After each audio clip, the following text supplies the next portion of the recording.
Hello friends, இன்னைக்கு நம்ம Vinayagar Chaturthi special மோதகம் தாங்க எப்படி செய்யறதுன்னு பார்க்க போறோம். இது ரொம்ப ஈஸியாகவும் ரொம்ப டேஸ்டாகவும் வாங்க எப்படி செய்யறதுன்னு பார்க்கலாம். ஃபர்ஸ்ட் மோதகம் செய்யறதுக்கு நான் 2 கப் அரிசி மாவு எடுத்திருக்கேன்.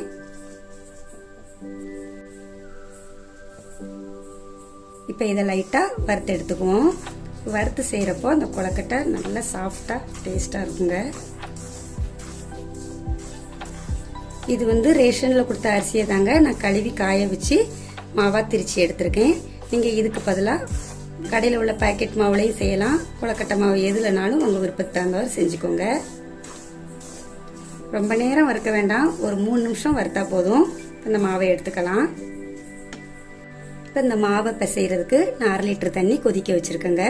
இதை கொதிச்சது நம்ம இதை எடுத்துக்கலாம்.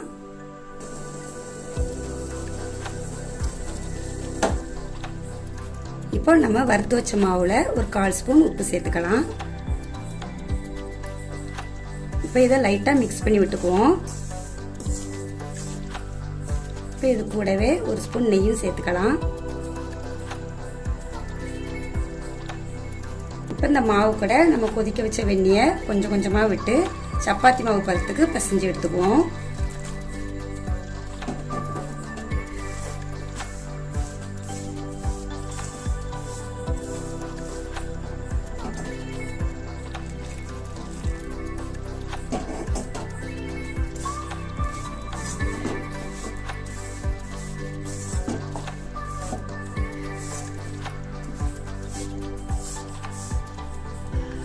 எல்லா மாவுமே நல்லா மிக்ஸ் பண்ணியாச்சுங்க. இப்போ இது சூடு ஆறுனதும் நல்லா பிசைஞ்சு எடுத்துக்குவோம்.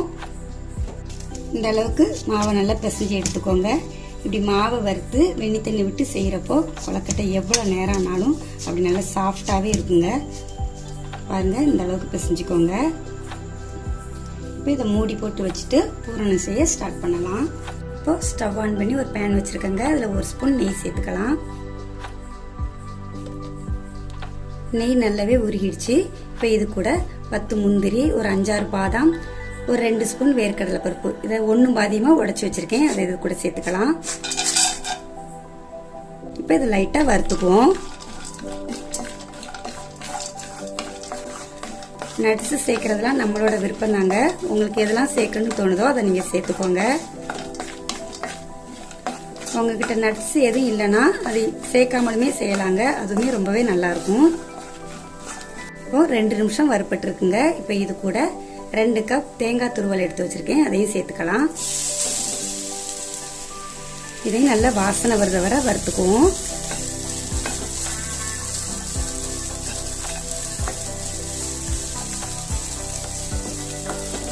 நான் 2 கப் மாவுக்கு 2 கப் தேங்காய் துருவல் எடுத்திருக்கேன். இங்க 1/2 கப் தேங்காய் துருவல் இருந்தாலும் செய்யலாம். உங்களுக்கு தேங்காய் துருவல் துருவி செய்யறதுக்கு கஷ்டமா இருந்தா மிக்ஸி ஜார்ல சின்ன சின்ன பீஸா தேங்காவை கட் பண்ணி போட்டு கூட ஒரு ஓட்டு ஓட்டிட்டு இதே மாதிரி செஞ்சுக்கோங்க. நான் அப்படித்தாங்க எடுத்திருக்கேன். அதுவுமே ரொம்ப நல்லா இருக்கும். இப்போ இது கூடவே நான் 1 கப் நாட்டு சர்க்கரை சேர்க்கிறேங்க. உங்களுக்கு இனிப்பு ரொம்ப கொஞ்சம் கூடுதலா தேவைப்பட்டா கொஞ்சம் கூட குறைச்சி சேர்த்துக்கோங்க. இப்போ இந்த சர்க்கரை நல்லா உருகிற வரை மிக்ஸ் பண்ணிக்குவோம்.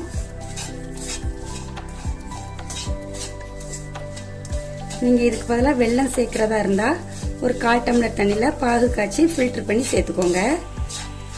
இது கூட கொஞ்சமா ஏலக்காய் தூள் சேர்த்துக்கலாங்க.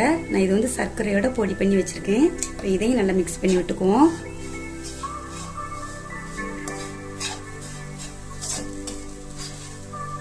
இந்த அளவுக்கு மெல்ட் ஆனா போதுங்க. ரொம்ப தண்ணியா உருக வைக்க வேண்டாம்.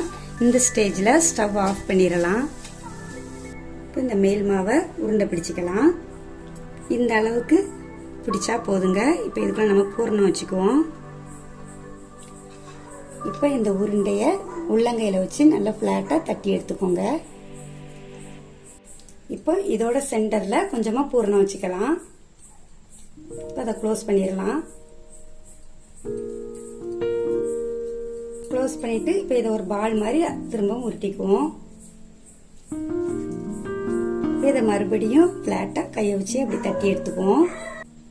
ரொம்ப அகலப்படுத்த வேண்டாங்க, ஓரளவுக்கு தட்டினாலே போதும். இப்போ இந்த ஓரங்கள்லாம் சும்மா அழகுக்காக இப்படி கையாலே நம்ம இப்படி செஞ்சுக்கலாம்.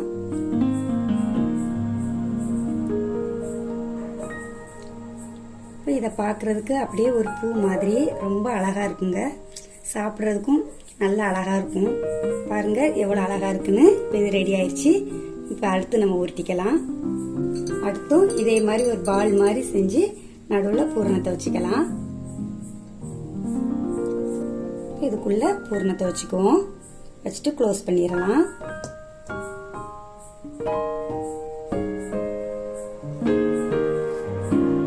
க்ளோஸ் பண்ணிட்டு இதையும் பால் மாதிரியே செஞ்சுக்கலாம். இப்போ பூரணம் வச்சு அந்த இடத்துக்கு நேரவே இப்படி கோபுரம் மாதிரி மேலே பார்த்து இழுத்து விட்டுக்கோங்க.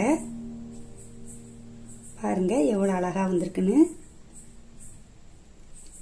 இப்போ இதை ஓரங்கள் ஃபுல்லாக சின்ன சின்னதாக இப்படி கட் பண்ணி விட்டுக்கலாம். கத்தியோட பின்பாகத்தை வச்சு இப்படி செஞ்சுக்கோங்க.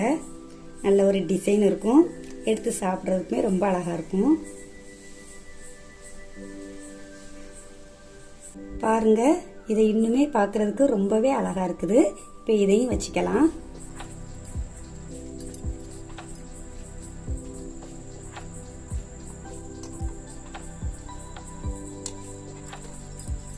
இந்த மாதிரி நார்மலா உருண்டையா கூட பிடிச்சி வைக்கலாங்க. அதுவுமே ரொம்பவே நல்லா இருக்கும்.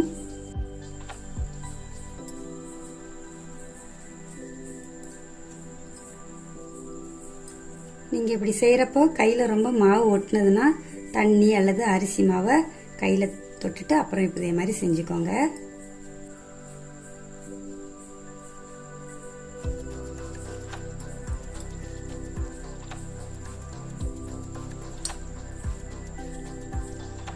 பாருங்க எல்லா மோதகமும் அழகா ரெடி ஆயிருக்குது.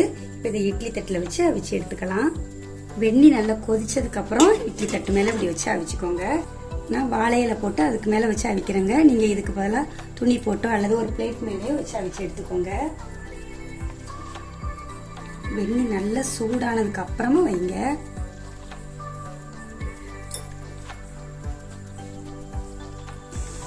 எல்லாமே அரேஞ்ச் பண்ணியாச்சுங்க. இப்போ இது 7 to 8 நிமிஷம் வேக வச்சு எடுத்துக்குவோம். மூடி போட்டு வச்சுக்கலாம். 8 நிமிஷம் ஆகுதுங்க. இப்போ இதை நம்ம ஓப்பன் பண்ணி பார்க்கலாம். பாருங்க அழகா வெந்து வந்திருக்குது. நம்ம மாவையும் வறுத்து வெண்ணி விட்டு மாவை பிசைஞ்சதுனால ரொம்ப நேரம் வேக வைக்க வேண்டிய அவசியம் இல்லைங்க. இது சூடு ஆறுனது நம்ம இப்போ இதை எடுத்துக்கலாம். அவ்வளவுதாங்க, விநாயகர் சதுர்த்தி ஸ்பெஷல் மோதகம் சூப்பரா ரெடி ஆயிடுச்சுங்க. இதுக்குள்ள வச்ச பூரணத்து கூட அவல் பொரிலாம் மிக்ஸ் பண்ணா வெறுமனை கூட சாப்பிடலாங்க. அவ்வளோ அருமையா இருக்கும். நீங்களும் இந்த விநாயகர் சதுர்த்திக்கு இதே மாதிரி மோதகத்தை செஞ்சு பிள்ளையார வழிபடுங்க. இதே மாதிரி நிறைய வீடியோஸ்க்கு நம்ம சேனலை சப்ஸ்கிரைப் பண்ணிக்கோங்க. நன்றி.